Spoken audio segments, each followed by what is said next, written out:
nazal nuqatil duna la ilaha illallah hatta nahlika au turfa'a la ilaha illallah. Kita akan lawan mereka demi kalimat la ilaha illallah sampai kita yang binasa karena la ilaha illallah atau la ilaha illallah tegak di bumi persada.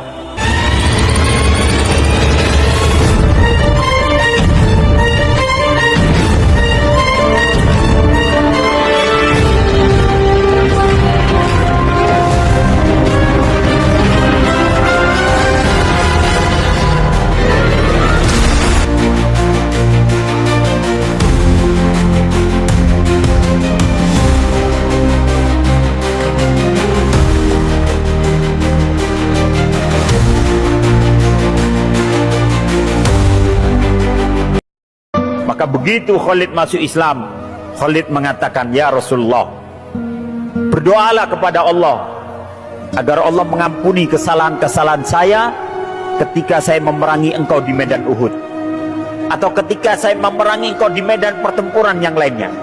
Mohon ampunkan saya, kata Khalid.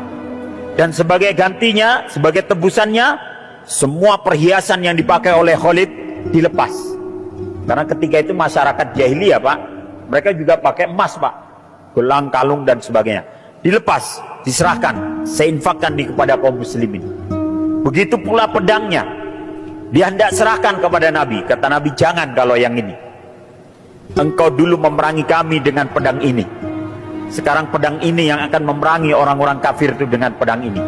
Anta Saifullah al-Maslul. Engkau adalah pedang Allah yang senantiasa terhunus. Itulah Khalid bin Walid.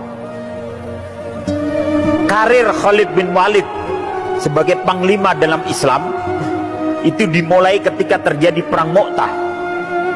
Jadi selama dia sudah masuk Islam, dia ikut beberapa pertempuran, tapi dia prajurit biasa, Pak. Begitu dalam pertempuran Mu'tah, pertama kalinya kaum muslimin harus menghadapi Romawi.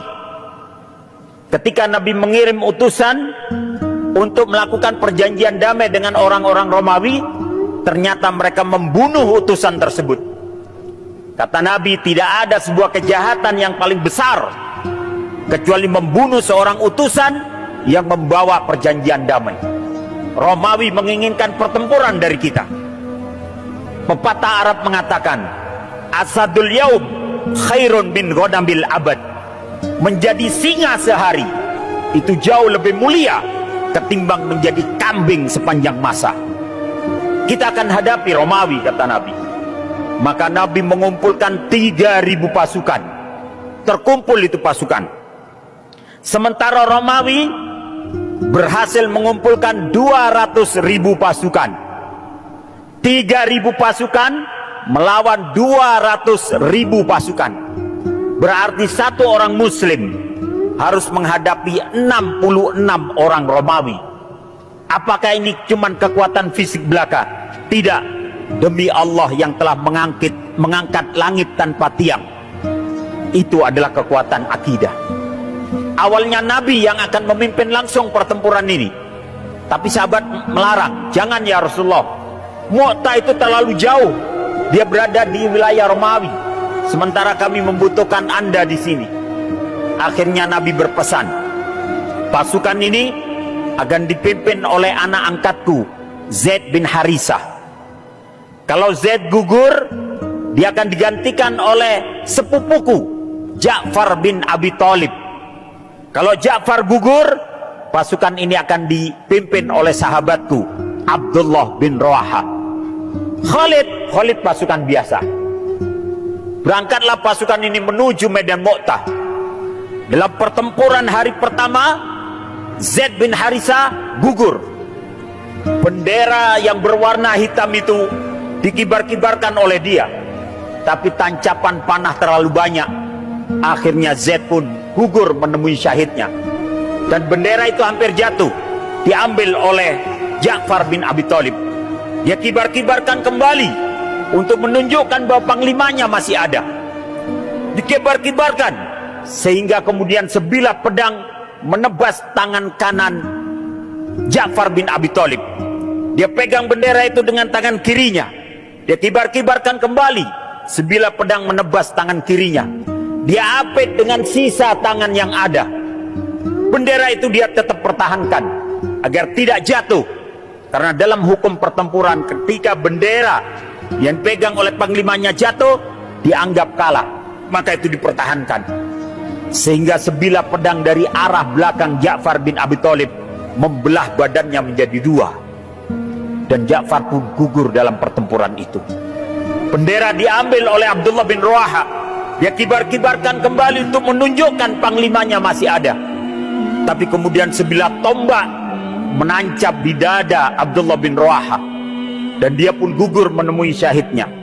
Kemudian bendera itu hampir terjatuh. Diambil oleh prajurit biasa. Dia kibar-kibarkan untuk menunjukkan bahwa panglimanya masih ada. Dan sang pembawa bendera berusaha mencari siapa orang yang layak untuk memegang bendera ini.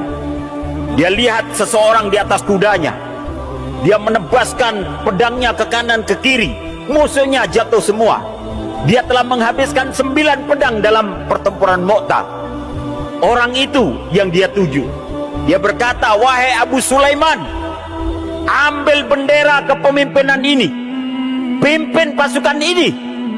Orang yang disebut Abu Sulaiman berkata, jangan kau berikan kepadaku, karena aku belum genap 3 bulan masuk Islam. Berikan kepada yang lain, yang lebih senior dari saya. Maka orang yang membawa bendera berkata, demi Allah, saya tidak akan mengambil bendera ini, kecuali memang akan saya serahkan kepadamu. Ambil wahai Abu Sulaiman, pimpin pasukan ini. Maka orang yang disebut Abu Sulaiman mengambil bendera itu. Dia kibar-kibarkan bendera hitam itu.